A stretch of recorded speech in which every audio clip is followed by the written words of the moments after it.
time management. What to prioritize with your time as far as your fantasy team goes. What are the must-haves to do, the nice-to-haves, and everything else in between. We'll also have a conversation about what happens when your fantasy team just doesn't have it this year. Pitcher List senior writer Scott Chu joins us on the Beat the Shift podcast, coming up next.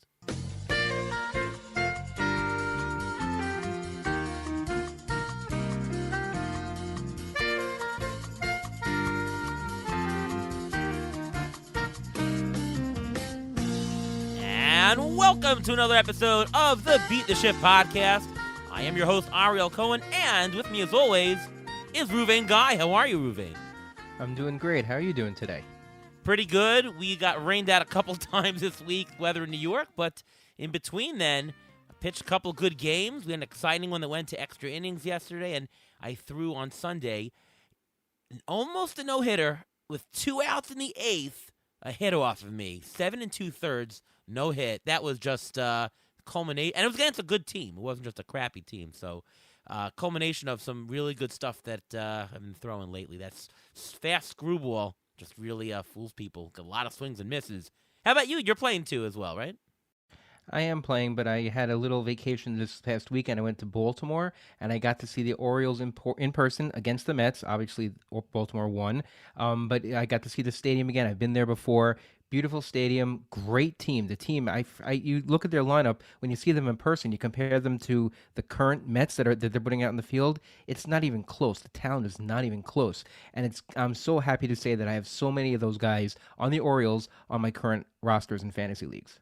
And hopefully you also have the newscaster, the sportscaster, I should say, Kevin Brown, who said the Orioles lost a couple of games to the Rays.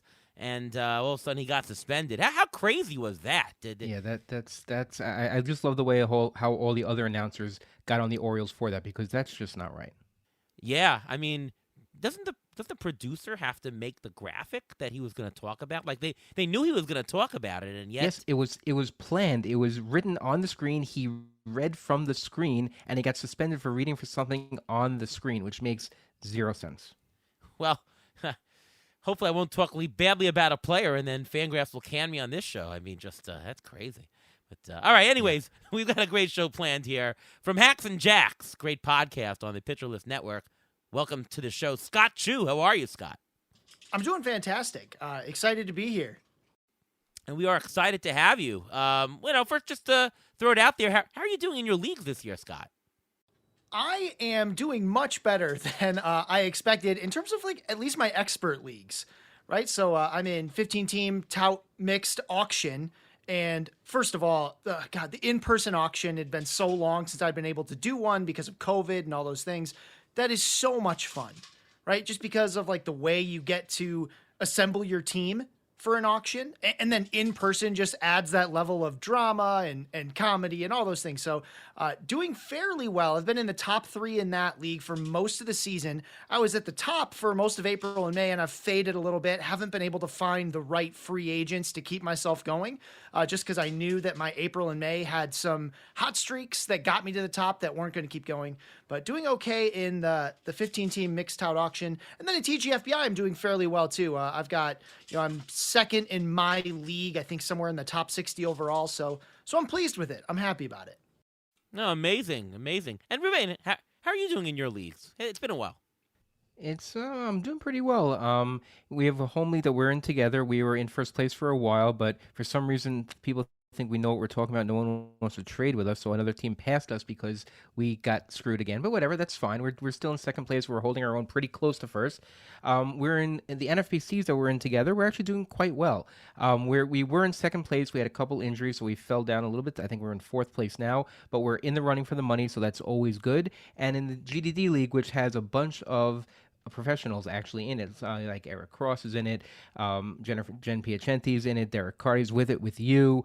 There's some Ryan Howland's in it, Justin Mason's in it, and so that league I'm doing pretty well. That league I'm in second place, and I've been holding my own pretty well. So I'm trying to make sure my injuries now don't kill me. But right now I'm holding my own, and it's my first year in the league. So I mean I'm ahead of you, so I guess that counts for something. Yeah, I won't talk about that league. That's not going well. But otherwise, it's going well. I'm third in labor in Tout Wars in third place, although it's a head-to-head. I actually have the number one most points, so I'm getting unlucky there. I'm trying to fight Frank Stamfel to get the second place so that I can get a bye in the playoffs. I'm playing him like in a couple of weeks, so that's going to be a key matchup. But there we go. That's the story. So, along the lines of that, what players, Scott, for you have worked out? Now, obviously, if you get some, random player, who just has gone off, Lane Thomas, wow, that guy really worked. I mean, unless you really planned for Lane Thomas working out, you sort of got lucky. Was there a player that worked out for you that you sort of came into the draft with a strategy, said, I know this guy's gonna be undervalued. I'm picking him anyways, and it was the right deal. Well, can you name a player like that for you? I'm actually going to look right at the top of the draft. I was someone who really had Freddie Freeman as my number one overall first baseman. I had ranks come out on Pitcher List. I said, this is my guy, because he's just always a top three first baseman, it seems. And of course, this season, Freddie Freeman's doing fantastic. But, I took him in several leagues in the first round as my first round pick towards the back of it. Vlad Guerrero was on the board. Other players were on the board, and I went with it. And those leagues are going pretty well, I'd say. Are you reading my notes here? Because I literally was going to talk about Freddie Freeman as well for the exact same reason. And listeners of our show know that, before the season started, I was basically advocating that he's a top 5 pick in drafts. And it's because of the risk, the low risk, right? He's been a consistent $25, $30 player every year.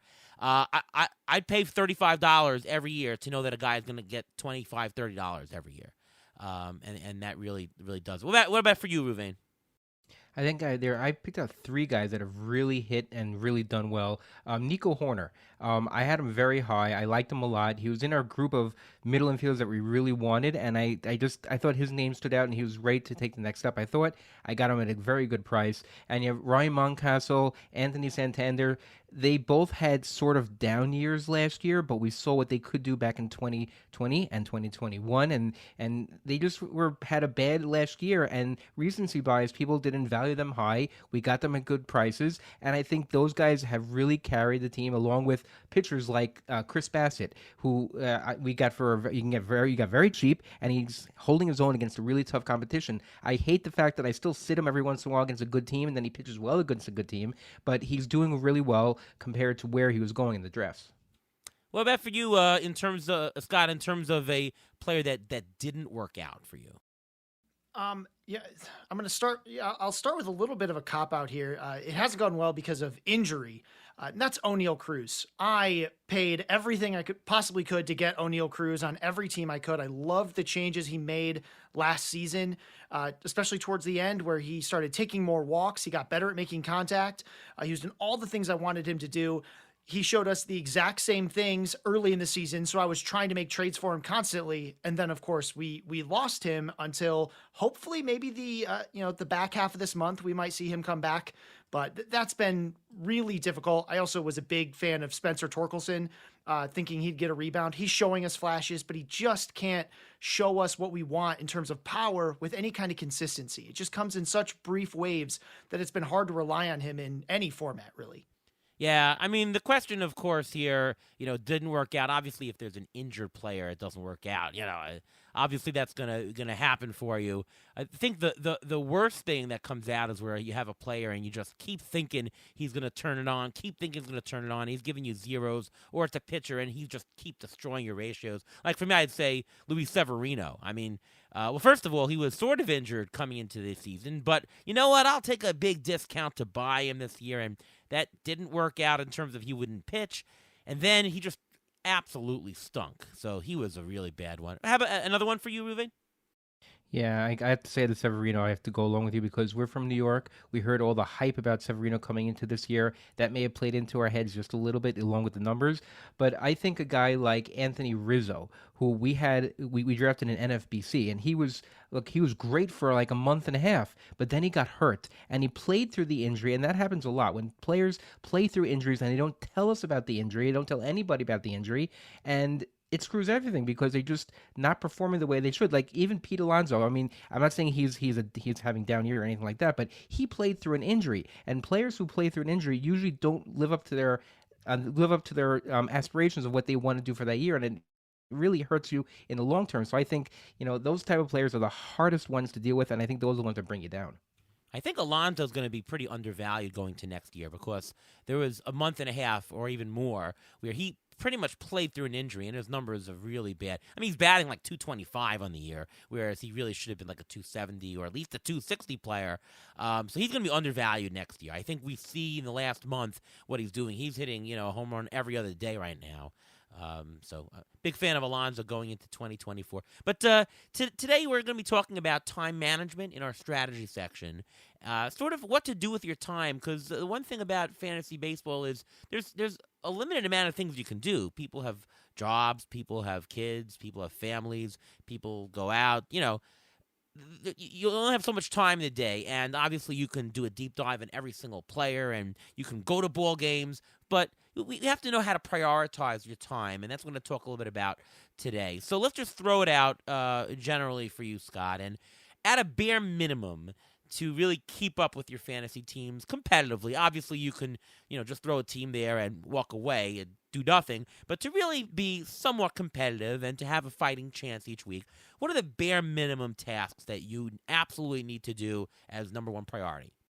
I mean, obviously, if it's a daily league, especially having that lineup set is such a key. I mean, in daily leagues, you can win leagues just from having your lineup set, right? Like just by swapping out your shortstop when he doesn't play that day. So in the daily leagues, I spend a lot of time just making sure my lineups are the way I want them. I try to get ahead a couple days. So just in case I have a day where I'm too busy and I can't get to it. But whenever I can sit down and really look at those lineups, I try to spend time with that on daily leagues. Now in weekly leagues, it's a lot more about preparing for the waiver wire at the end of the week because I only get one bite at that apple.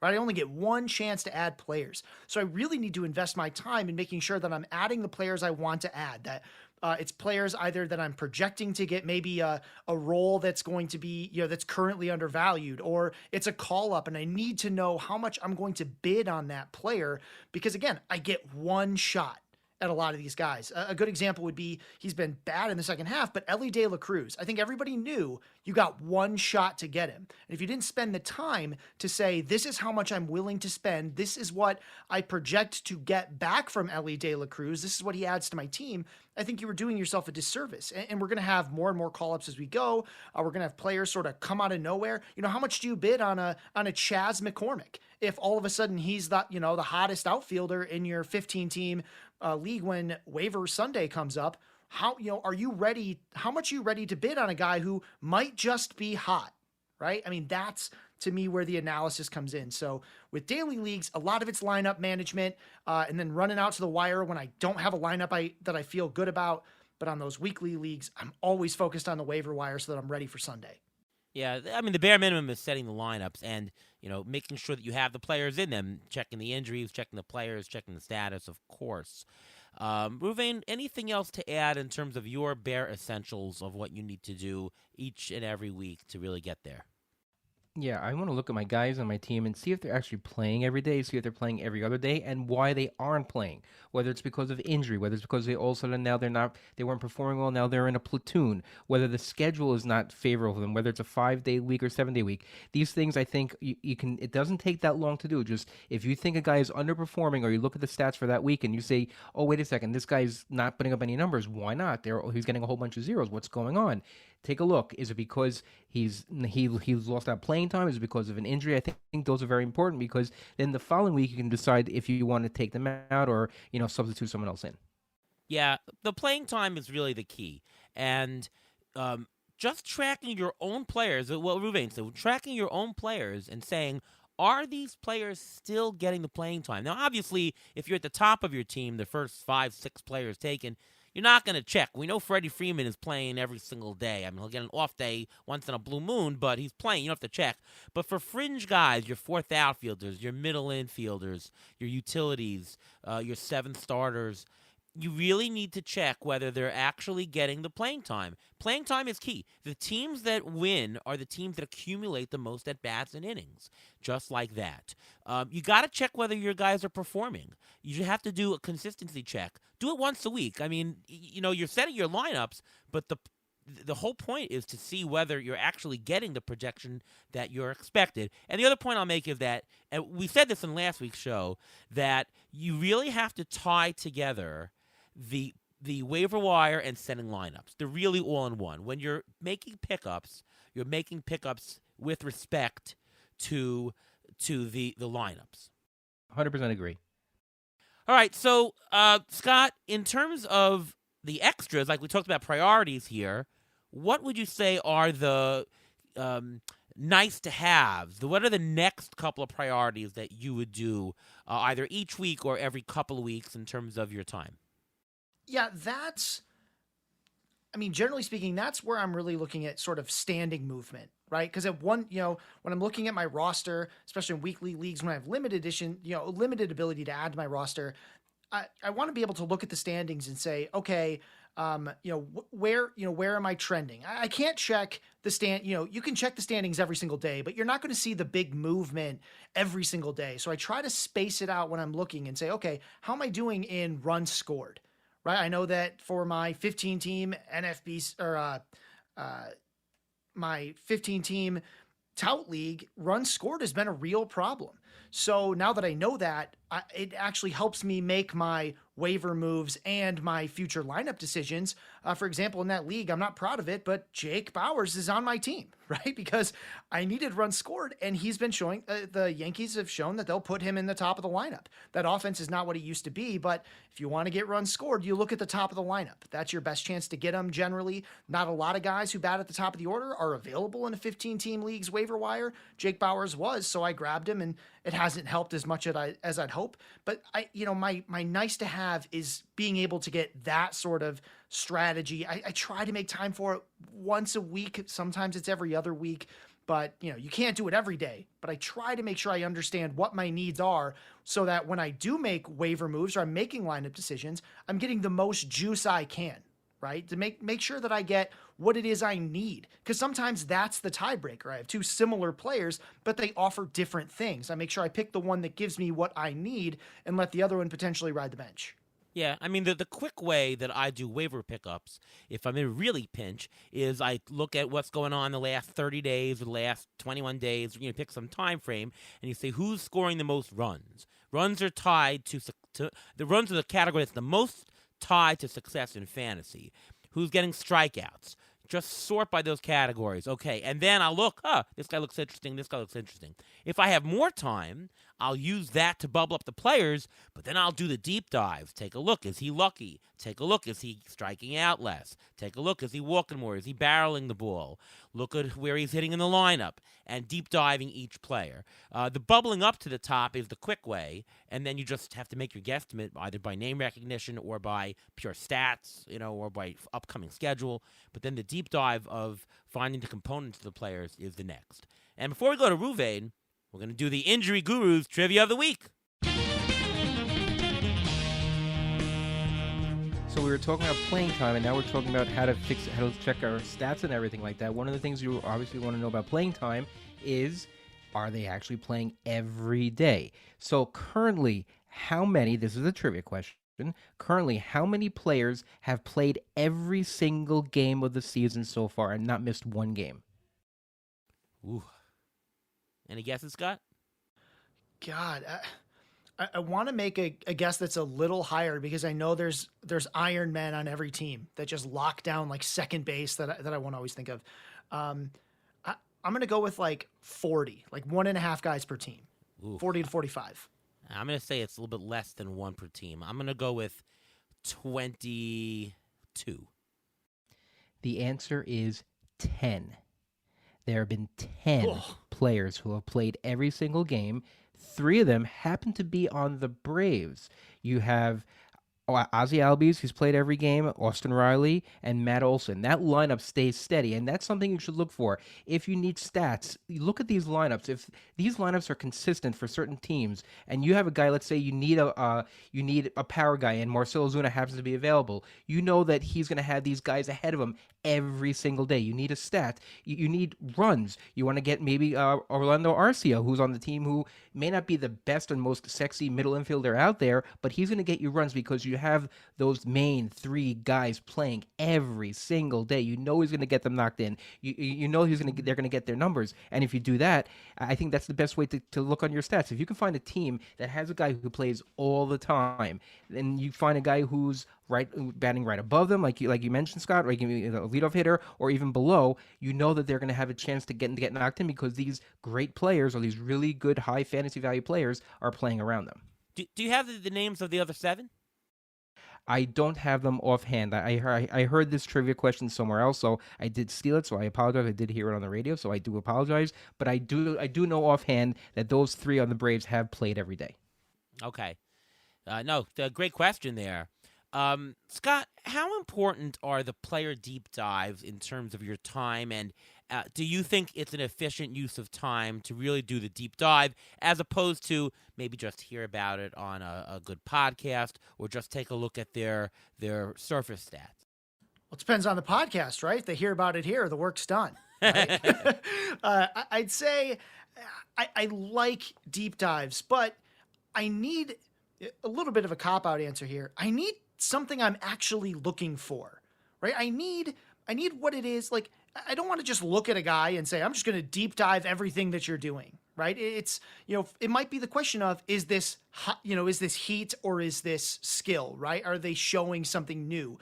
Or if I'm looking at, on Twitter today, I posted about Elly De La Cruz because he's been struggling badly in the second half. I wanted to get an understanding of what is happening with Elly De La Cruz. I was able to do that using some metrics we have over at Pitcher List, pitch level data, to say, oh, look, the issue is that he's actually making good contact. He's making contact more often than we expect him to based on our model. The problem is he also swings at everything.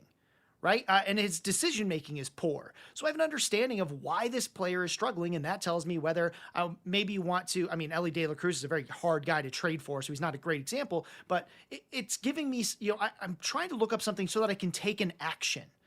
And to me, the deep dives are really important when I'm looking for an action. They're not so important just to randomly look at every guy's hot. The human brain is limited. You mentioned it, when you're trying to quickly go through the waiver wire, you look at guys, how they've done in the last 21 days or 30 days, because you need to shrink the list. You can't look at every single player. That's simply not something you're going to have time for. And even if you had the time, your brain doesn't have the capacity to remember every single one of them. So for me, they're really important when I'm looking for an action to take. Maybe that's trading for a guy. Maybe that's trading a guy away. Maybe that's, am I thinking, hey, he's been struggling. Is it time to cut bait? Or is it time to, and if it's time to cut bait, then I want to do a deep dive on a guy or two on the wire so I can understand what I'm getting in return. But they're extremely important when there's an action attached. Yeah, no, that's true. I think during the season, it's really about having the actionable thing to look at. I'm not doing deep dives on players that I don't own that are clearly owned by other people. At what purpose? I'm not going to do anything. Unless I'm considering a trade, I'm not going to do that. What about preseason, though, Scott? Are you a guy to deep dive on a lot of players? Like when you go to the first baseman, you're really digging into it? Or what is your process preseason? Preseason, a lot of it is about, you cannot deep dive everyone. I do top 30 rankings at each position. And even then I cannot deep dive everyone. A lot of it is, over time, you have evaluations of players. You have some, we've talked about Freddie Freeman. We kind of know what Freddie Freeman is. So if I'm doing a deep dive on Freddie Freeman, it's because I want to say, hey, last season, the power was down. Is there something there that I need to understand better?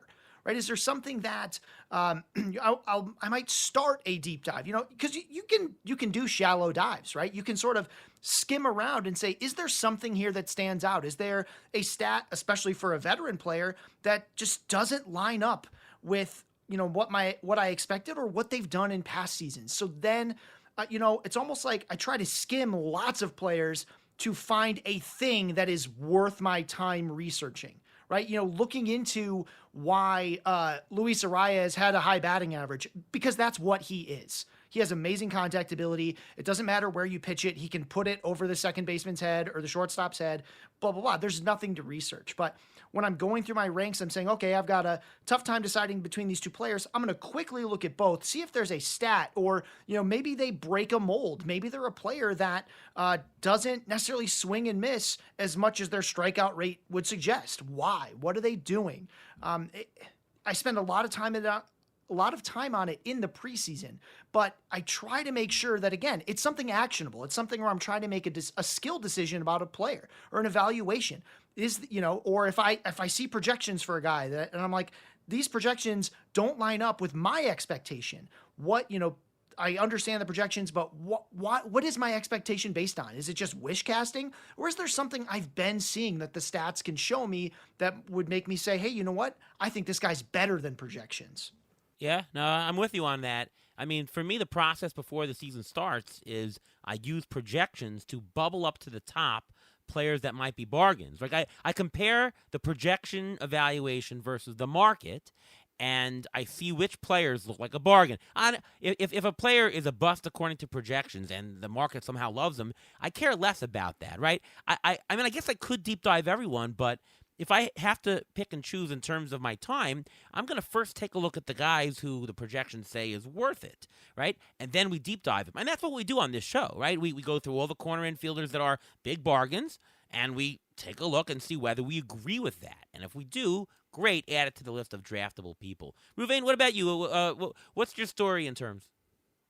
Yes, that's you have to have this word of caution here when it comes to doing a deep dive. Sometimes doing a deep dive is not necessarily the best thing. Sometimes doing a deep dive makes you convince you to get a player that you really shouldn't be going after. Like me and you are, we're in an NFBC league. We did a deep dive on Ben Lively, and we thought, 2-star pitcher. The numbers look pretty good. Everything looked really good, and then we liked the 2-star that was going in, and then he gives up 13 runs.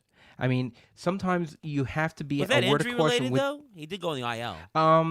I think his ego was hurt because I don't think he was real. I mean, he's supposed to come back and is first available when he's coming off the injury. So I don't think it's. Yes, it was an injury, but I think it was more about him just getting his head back together. It's a matter of sometimes doing a deep dive is too much, and sometimes you don't do deep enough dive. It's too shallow, and you don't get the information you need, and you don't get the right person just because you either did too little or too much, and you convince yourself one way or the other. Scott, in terms of fantasy content that's available, and there's so much. There's writing, there's podcasts, so much stuff. How valuable do you think that is in terms of being efficient, right?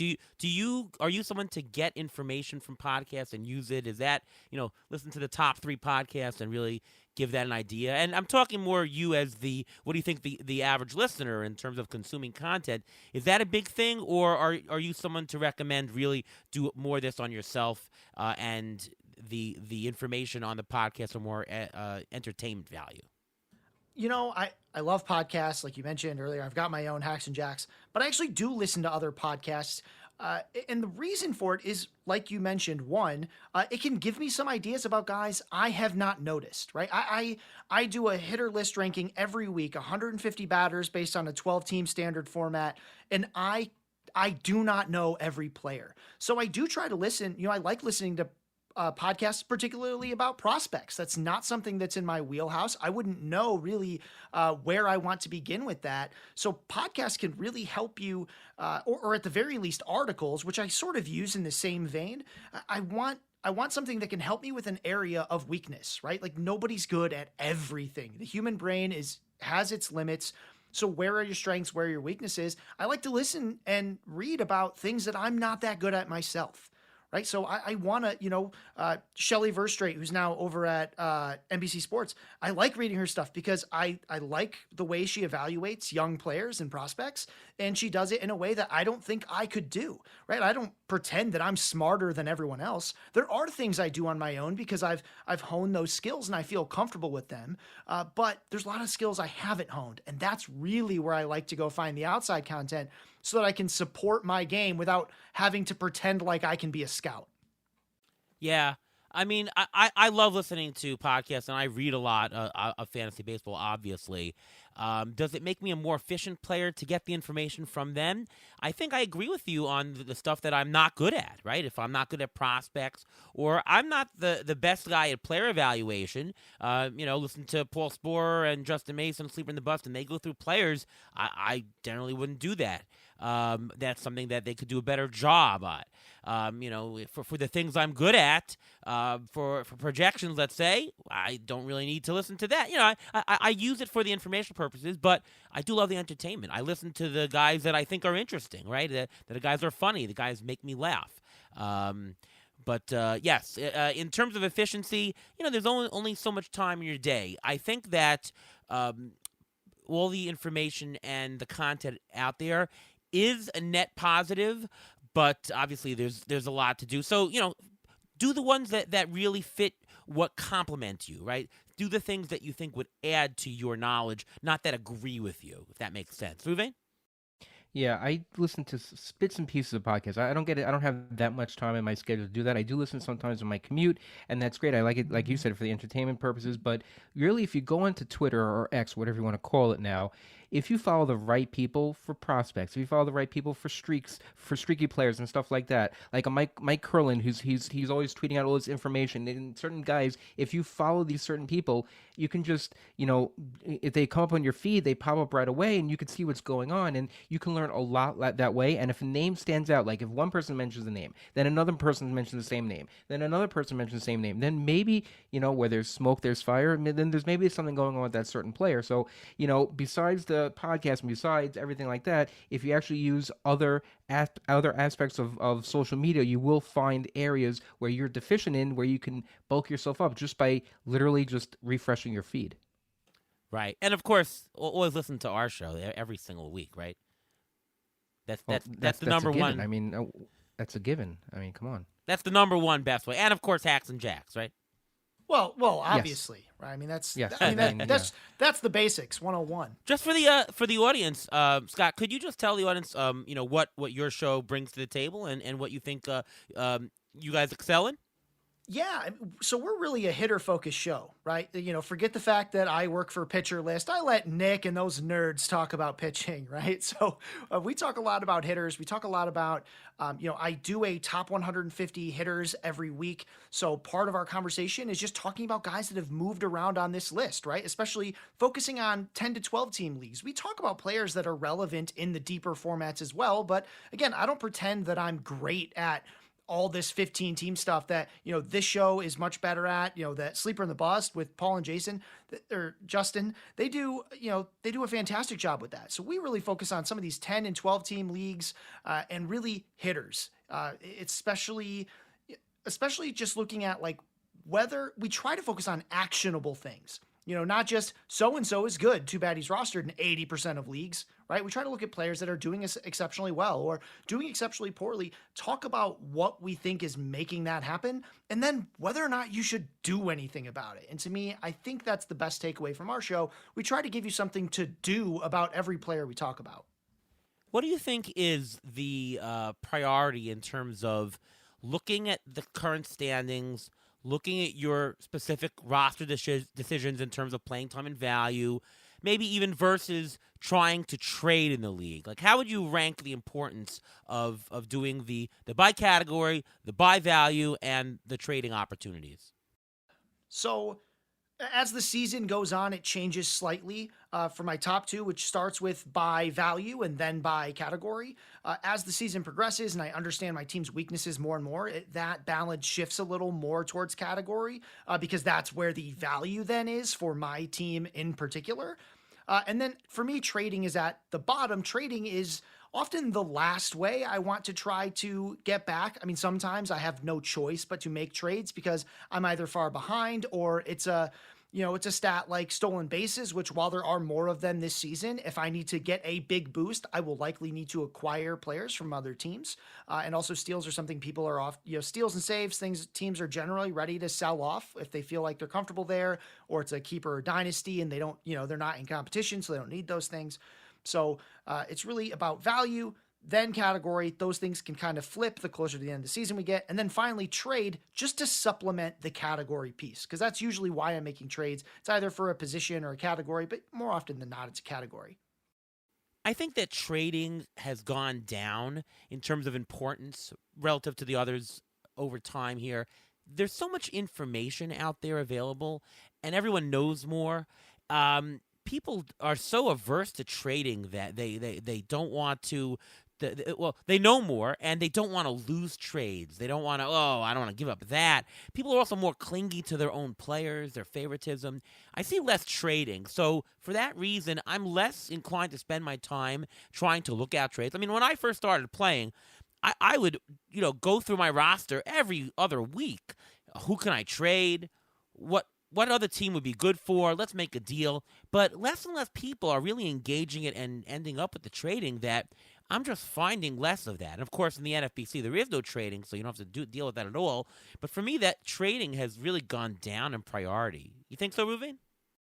Yeah, 100%. I think it's harder to make trades just because of that. Just like you said, there's too much information out there, and also the way you perceive a player compared to how someone else perceives a player is different based on what information they consume. So it's so much harder to agree on a quote unquote fair trade, and a lot of times trades get yelled at or complained about in a certain league. So I think trading should really be on the bottom. And Scott, to your point, I think now is the time at the point where you're supposed to look at the standings just a little bit more than at your roster itself and see where you can improve, because the season is basically 2/3 over right now. We have 4 months in the books already. So there's only 2 months left. So if you're going to try to catch up in certain categories, now's the time to see that, because if you're going to try to catch up, let's say 20 or 30 RBIs in 1 month, that's going to be very hard to do, I think, or stolen bases. You're just behind by 10 or 15. I think you do need some time in the season to be able to catch up. So I think at this point in the season, it's based on the standings, then based on your roster and waiver and everything like that, and then trades. And the final strategy topic or point that I want to bring up is down the stretch, if your team stinks or is way out of it, how much time should you really put in a league? I mean, theoretically, if it's of no value to you, you should actually not even look at it. I mean, I'm in one league. It's not a lot for me, but in GDD, Derek Carty and I just for whatever reason, the players didn't work, injuries, blah, blah, blah, bad play, whatever it is, we're in next to last, okay? There's no point. We're not going to win. Not even close. Should I try it all? And if so, what should I do? I'm thinking that ethically, I should at least set my lineups to make sure that I have legal guys, that I don't have injured guys. If I do have injured guys, replace them.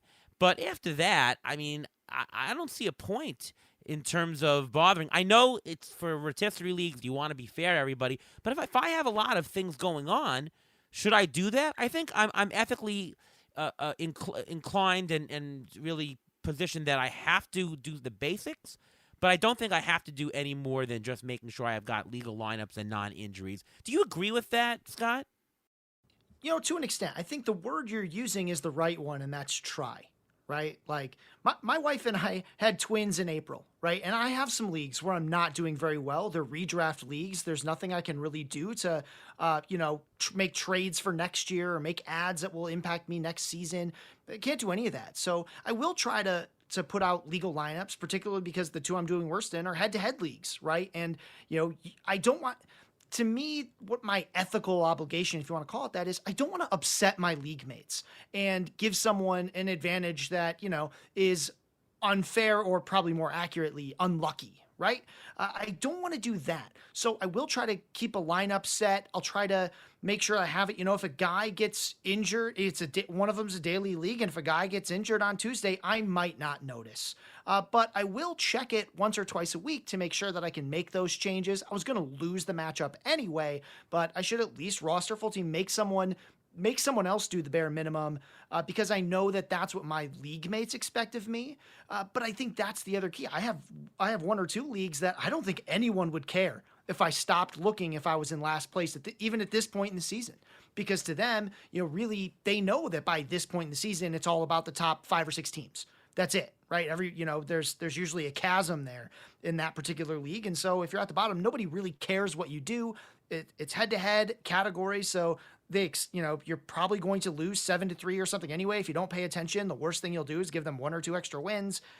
That to me is sort of the level of, I don't want to cause trouble for my league mates. I want to do something that impacts the integrity of the league. But again, that to me means just try, right? Look at it once in a while. Sometimes it's the commissioner's job to remind me, hey, Scott, you've had an injured Boba Fett in your shortstop spot for a long time now, right? Could you come and make an adjustment? Oh, yeah. Sorry, I'll do that. And that's it. Yeah, I mean, as commissioner, I've had a bunch of leagues where I've reminded guys with a month left that you're not going to make your innings requirements. You got to pitch some pitchers, and I've reminded them. And in one extreme case where the guy was just absent, didn't want to, I just said, all right, guys, we're going to take some guys off the waiver wire, or off of their bench at least, and put them in the active lineup just so that they get their innings requirements. Otherwise, they drop the ERA to the bottom, and somebody gains probably what they shouldn't have. For head-to-head, if you're playing a team in the last week of the season, if your team's out of it, but you're playing somebody and there's 2 teams left fighting for the last playoff spot, I don't know, are your league mates going to be angry if you don't set the lineup and try to win? I mean, your point is a good one, Scott, that, okay, as long as your league mates are okay with it, sure, but maybe in that scenario, maybe you need to try. What do you think, Ruvain? I think you have to try for pride. I think listen, at the end of the season, people come up to me and ask me, so how do you do in your leagues? I don't like having to say that I finished in second to last or third to last or in last. I'm going to do my best to get out of the cellar and have a respectable end to the season. A lot of teams, and a lot of leagues also, if you're doing well in the league and you know that other teams are not going to do like a half a job and not really pay attention, you could try to take advantage of that because you'll know you'll be able to get some guys cheaper on the waiver wire. So maybe you'll put your waiver wire bids in a little differently. So you have to plan this a little bit because if you can see this happening, maybe you could take advantage of it in some cases. And by the way, I'm not trying to tell you that I'm a guy who slacks. I actually don't do that. I actually try hard in every single league. But we're talking about time management and priority. Obviously, if I'm in the money and I'm trying to shoot for first place in the NFBC league where the payout's $7,500 and there's a $100 league that I'm in a home league and I'm in dead last, I mean, is it fair to really say, well, I got to try in every single league? I mean, there's a point, right? There's a point where, I understand the league mates is very nice to finish 9th instead of 11th, but, there is priorities, right? And I understand that. And then there's football, which I don't really get into all that much, but, people have priorities. I'm just saying that there should be a minimum guideline for what people should try, and acknowledging that there is a priority in life. Sounds but okay? what do you say to the people who have, let's say, 10 or 15 teams, and 3 or 4 of them are just in the crapper already, and they're still managing the other 12? It's not like they're not trying; it's just setting their priorities differently, and then spending more time on those better teams. Yeah, I mean, in the NFBC, people do that all the time. People have 30 teams. They're obviously not going to manage teams at the bottom the last month, right? Would you, Scott? I mean, no. Again, I'm in too many leagues, which is a different number for everybody. But I'm in too many. I think it's about like 11, and I mean that's what happens early in the season. I do try to balance it out, but the later it gets in the season, I do try to make sure I've got a set lineup. But I will look to my bench first before the wire. Right? Like I'm not scouring the wire in some of those leagues because there's not much value in the limited amount of time I have. I got 3 kids, 2 cats, a dog, and a guinea pig, right? Like they get a lot of my time. So the amount of time I have left for fantasy baseball isn't a ton. So I do try to use it, the best way I can. I also know I need to reduce leagues, yada, yada, yada. But ultimately at this point in the season, I try to make sure I do what is expected of me in those leagues where I'm not doing well and it's redraft, there's no future implication. But I've also tried to make sure I understand what exactly that is. Well, good, healthy, ethical debate, and hopefully we've given you some ideas as to what you should do and what you should prioritize first. Let's do some waiver wire picks. Scott, who is a player on the waiver wire that you'd like to pick up for this coming week? This bleeds a little bit into a guy that we'll probably talk about in another segment too, so I won't talk about him too much yet, but Garrett Whitlock is a guy who I think in a lot of leagues where you don't have an IL or you have a very shallow IL would have gotten cut. He's coming back. He's got a 2-start week. I think it's a fairly favorable one. So he is someone I'm looking at. Again, two starters that are actually worth starting at this time of the season. Really hard to find. Really hard to find pitching just in general. This is a guy who I think has really good skills. He's just really struggled with injuries this season, a little bit of inconsistency. But at this point, especially in leagues where maybe I'm in the middle of the pack, especially with pitching, it's time to take a shot. And Garrett Whitlock is a guy who has skills that I think a lot of other waiver wire pitchers at this time of the year don't have, 2 starts or not. All right, any hitters to talk about? Yeah. So, one guy I've been looking at in a lot of leagues, and I apologize, I don't have quite the numbers in every single league, but Mike Moustakas. I can't believe I'm talking about Mike Moustakas here in the year 2023, because I probably shouldn't be. But here I am anyway, talking about Mike Moustakas because he's found himself hitting in the middle of this, unfortunately, injury damage lineup over in Los Angeles. But Moustakas, he's eligible at second and third base in most formats, and while he can't run. He can barely jog. It was kind of funny listening to Tigers announcers recently talk about the way Moose runs, but he's still got some pop in that bat. And it's, again, especially in deeper leagues, guys who can bat, 4, 5, 6, just don't come up every day, especially ones on teams that have a guy like Shohei Ohtani on them. So there's someone to drive in. So Mike Moustakas is a guy in deeper leagues that I've been looking at. I don't think I'll have to bid much because Mike Moustakas hasn't been very relevant for quite some time, but I think he'll be a way for me to fill in some of these middle infield spots or corner outfield spots that have sort of been ravaged by injury. If you've lost a guy like Josh Naylor recently, Mike Moustakas might be able to give you a little bit of that juice back for a while.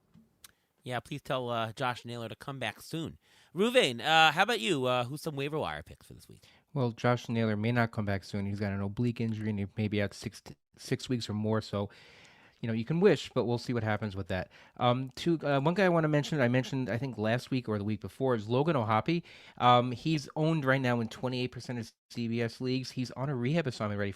He had shoulder surgery on a non-thrown shoulder, but he's still about 2 weeks away. So if he's not owned in your league, this is a week to get him for almost nothing because you're going to start hearing some hype about it in the next couple of weeks, and you're not going to get him as cheap, especially if you don't have that much fab left. Another guy, if he's available, I doubt he'll be available because he's owned in 48% of CBS leagues, but Royce Lewis is supposed to come off the IL this weekend. So if you go through your waiver wire and you see his name pop up, you should definitely put a bid in for him.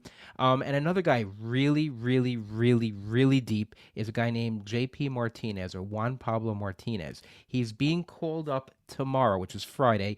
He's being called up by the Rangers. He's a highly publicized international signee out of Cuba. They signed him in 2018, and this year in AAA, he batted 312. He slashed 312, 427, 565, 12 homers, 33 stolen bases in 67 games. So if he's available and you're in an AL only league, he's a guy you should definitely look at. But even in deeper leagues, if you want to take a chance on someone, the Rangers do have a bunch of injuries. He's a guy to think about in the back of your mind. So I'll mention a couple of guys, and I think at this time of the year it's more category specific. I'm less inclined to look for just some overall upside value. I'm targeting the categories. Power, Max Kepler, only 30% owned on CBS. He's batting third or fourth every day. He is not doing as great with strikeout and walk rate, but he's barreling the ball more than ever. His exit velocity is up quite a few, like 2 to 3 ticks. He's got 18 homers, 45 runs and RBIs, and less than 300 at-bats. For those playing here, that's like in a 500 at-bat season. That's like a 30-home run player with 75 runs and RBIs. That's interesting. If that kind of profile fits your team where you need some pop and some run production, Max Kepler is an excellent choice, especially in the outfield where it's a little bit thin. For power, also 2-catcher leagues, the Gary Sanchez. He looks 2-catcher league relevant again. He's available quite a bit, so that's one guy. And stolen bases, how about Michael Garcia? This is more for 12 team, I'd say. If 15 team, you should own him already. Batting .278 with 18 stolen bases and just 300 at bats. That's a 30 stolen base pace, I should say. If you need him down the stretch for some stolen bases and a guy who won't kill your average, that could be interesting as well. All right, pitcher preview. I know, Scott, you gave a pitcher already. How about you, Ruvain? Who's the pitcher that you want to pick up this week? Well, there are two of them that I was looking at. One of them happens to be a Met, unfortunately, and that's David Peterson. He's a possible two-star pitcher. The question of him is how far he's going to go into games. He hasn't been going that far into games right now. Maybe he's going 3, 4 innings, but he is building up, and he's supposed to play Pittsburgh and maybe a two-star with against St. Louis. Those starts aren't that bad. He's pitching pretty decently. His ERA over those last three starts is 3.75, and he's got 13 strikeouts in 12 innings. So it's not horrible, but again, you may not get that much length out of him. But another guy who may be facing him on the Cardinals, Dakota Hudson. He's only 10% owned in CBS. His first matchup is Oakland, and again, maybe against the Mets. He's been pretty good. He's got, and now he's for a waiver wire pitcher. He's got a 4.3 ERA. His WHIP is not that great, but he's been pitching well recently. So he's a guy. If you're desperate for two-star pitchers, both of these guys are good. Dakota Hudson will actually give you more length than David Peterson would. Yeah, I'm absolutely all over Dakota Hudson. In fact, he was the guy I mentioned last week. By the way, if you did listen to me and picked him up and started him, you did get the win. He is throwing longer. He's 3-0 so far, by the way. I think in terms of wins for this week, Oakland, the Mets, you can't get much better if you're trying to really get a shot at wins. He's only 10% owned, so he's probably available in your league. Definitely a great pick. I'll mention two more. Wade Miley, I tell you every single week to pick up Wade Miley. Another win. He went 6 innings, 2 hits, 1 run his last start. Now, tricky for this week because he is a two-star pitcher, but it's against the Dodgers and Texas. I'd say I'd actually recommend him, especially if you need the wins. If that's the category, good chance it wins. So, listen, there's upside and downside, but usually a two-star pitcher who's winning some games going long, probably worth it. Also, Brady Singer. I know he doesn't have a fantastic ERA overall, but since June 1st, 3.53 ERA, 119 WHIP. And by the way, the FIP and XFIP and all those ERA estimators, they agree. He's actually been that good since June. And by the way, those numbers, the 3.53, that includes a 5 earned run outing and a 6 earned run outing and a couple of 4 earned run outings. So he's had some stellar outings out there. He's 2-start this week. Seattle and Chicago Cubs. Might want to give him a shot. The wins are a little fickle on the Royals, but maybe he'll help your ratios, maybe, and you have a chance at wins there. So, again, we're talking about catching up in categories, so beggars can't be choosers at this point. Anyone else to add? Yeah, so, another guy I've been looking at who, again, this is maybe more for shallow leagues, who probably got cut early on this season is Jake Cronenworth. Jake Cronenworth was hitting maybe a little closer to the top of the San Diego Padres lineup earlier in the season. He just got off to a horrible start, which is not what you want to see from a player like Cronenworth, who is supposed to be more of a high floor player, right? This is not a guy with a bunch of upside. He was supposed to give you some floor, some decent counting stats from hitting, in a good spot in the Padres lineup. He just wasn't doing it, but he has been doing it lately. The overall season line is not very good, but starting on July 28th, he just went on an absolute tear. He had a bunch of 2-hit games in a row. He had 5 2-hit games in a row, went on a long hitting streak.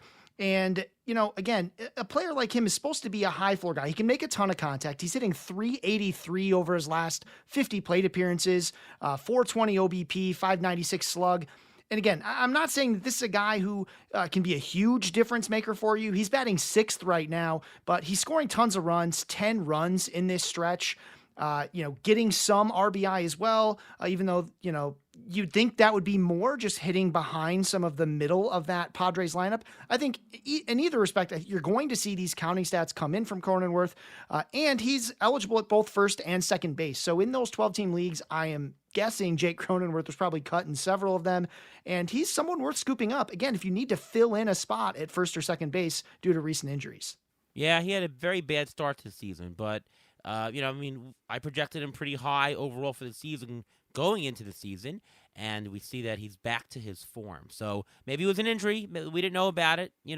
These things can happen. I mean, it's hard to say, find a guy who's not injured, but if we really could discern what a cold streak is cold versus an injury versus bad talent, that would really be the key, right? I mean, Rizzo, how do we know he had hit an injury? We just thought it was a cold streak. It's just very hard to do that. But if you can, it's worth $1 million. All right, Ruvain, talking about injuries, why don't you give the rundown for this week's injury report?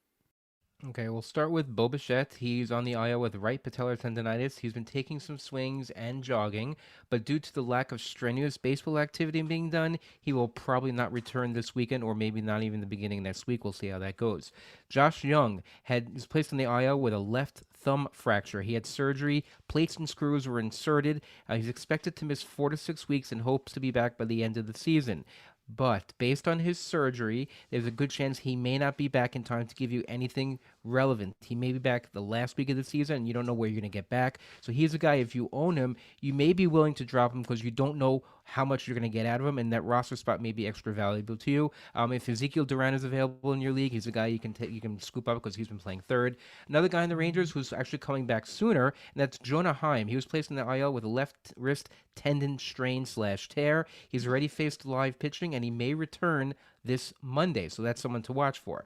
Byron Buxton was placed on the IL. Where have we heard that before? With a right hamstring strain. Twins bench coach Jace Tingler actually said that Buxton will be shut down for the next 2 weeks. They will see how he responds, and then we'll see what goes from there. A guy who's maybe available in the league, you want to play him because he's been hot and cold recently, and that's Matt Wallner. That's someone to watch for.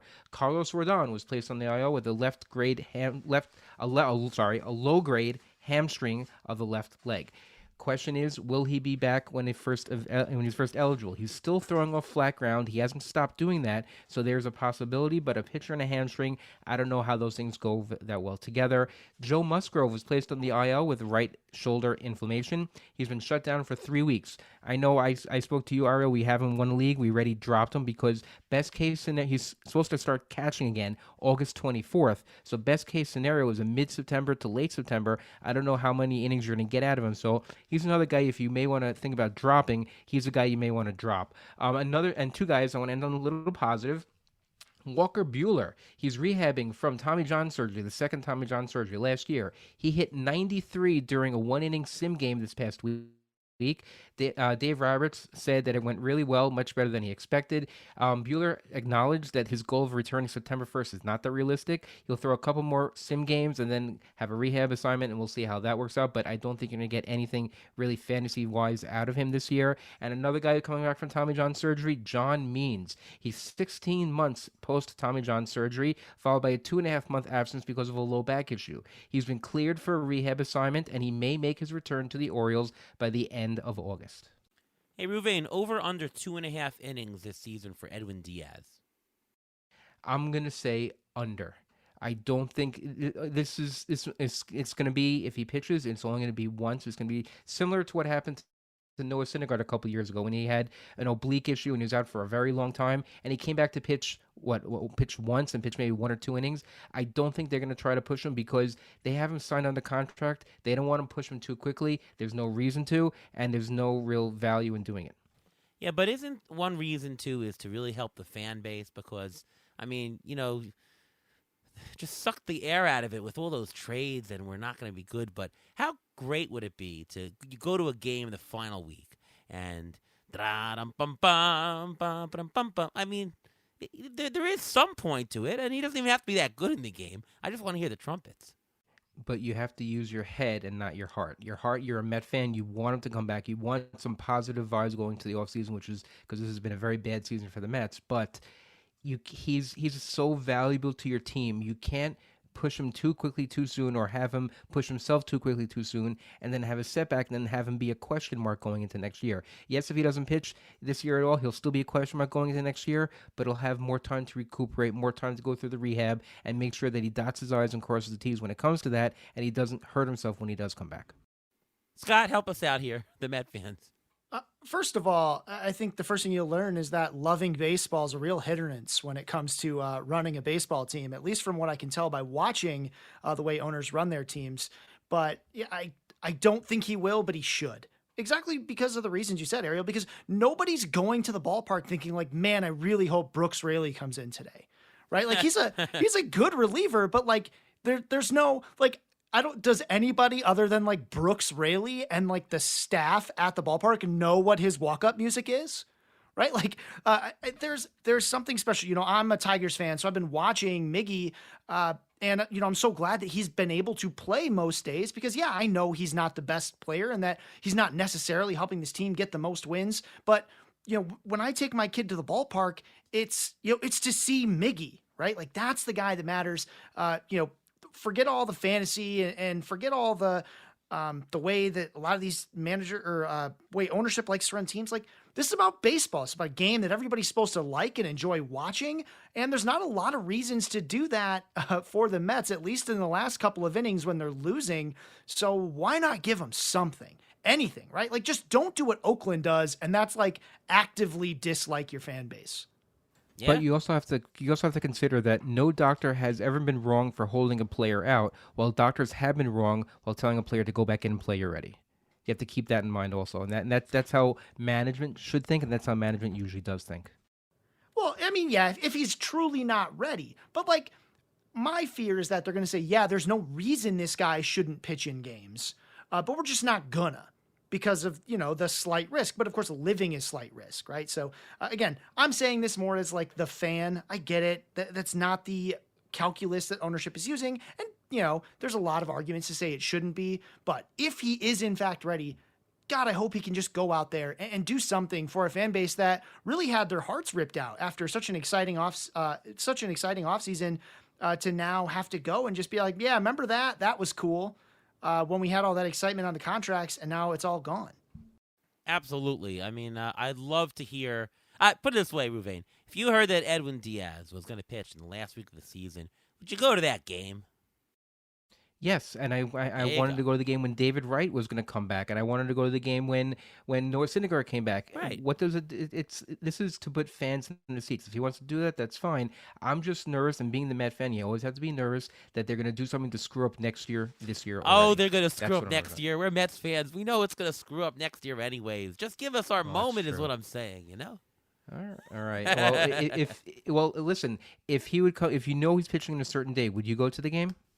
Yeah, definitely. Okay, so that then, I mean, the same reason why we had an over under a couple years ago of 2 at bats for Tim Tebow. It's the same idea. It's to draw fan. I'm not saying you can't compare these two players, but it's putting fans in the seats, and that's what this would be doing. That's all. Exactly. All right, well, we'll end on that note. Thank you so much, Scott Chu, for coming on the show. Well, before we let you go, why don't you just tell the audience where we can follow you and hear your stuff and all things Scott Chu? Yeah, for sure. So you can find me on the website formerly known as Twitter, twitter.com, I should say. That's still true. It's at If the Chu Fits, so if the CHU fits. You can also find my work over at Pitcher List. I'm the senior fantasy analyst there. I do hitter rankings. Those come out on Wednesdays, sometimes Thursdays, depending on how things are going here on the home front. Also, Hacks and Jacks, the podcast that I do with Joe Galena, that comes out every Monday morning, and it comes out on time because Joe's the one responsible for that and not me. And then also, if you're on Reddit, every Friday I host an AMA over on the Fantasy Baseball subreddit. So if you ever have questions or just want to join in that conversation, come on over. We get tons of questions and comments and just reasons to talk about baseball because a lot of us, our spouses and partners and friends, are tired of hearing about our teams. But you know what? I'm not. I will listen to you talk about your team. So come on over and do that. You can do that in the comments on my articles or over on the AMA, whatever you want to do. Let's talk about fantasy baseball while we still have it. I got Joe Galena trying to pass me in Tout Wars head-to-head. Please tell him to cease and desist. Oh, will do. Don't let him. I'm not going to be able to handle that on the podcast. I can't let him get that uppity, right? I can't let. Oh yeah, I got ahead of Ariel. I can't let that happen. He beat me twice already this season in the head-to-head, and I mean my record. Oh, I know. Yeah. Oh, you know. Oh boy, not good. And it was just one of these things that if I didn't play this guy and I played this guy, then I would have won. Oh man, Joe. All right, Ruvain, what about you? You can follow me on Twitter or X, whatever you want to call it, at MLB Injury Guru, where I tweet out injury updates as they come, next man up, and everything like that. You can also read my weekly article on Rotoballer discussing all the injuries I discussed today, as well as many others to try to help you manage your injuries throughout the rest of the season. And I'm Ariel Cohen. You can find me over at X.com, Twitter, whatever you want to call that machine now, at ATCNY. I'm on Fangraphs, I'm on Rotoballer, and of course the Beat the Shift podcast. I won't say every week because the next 2 weeks we're going to be taking some summer vacation with our family, so you won't see us for 2 weeks. We'll be back at the end of the month and for the rest of September to help you win down the stretch, but we're going to take some much-needed vacation, Ruben and I, with our families respectively. All right, once again, thank you so much to Scott Chu for coming on the show, and from all of us here at Beat the Shift, we'll see you next time.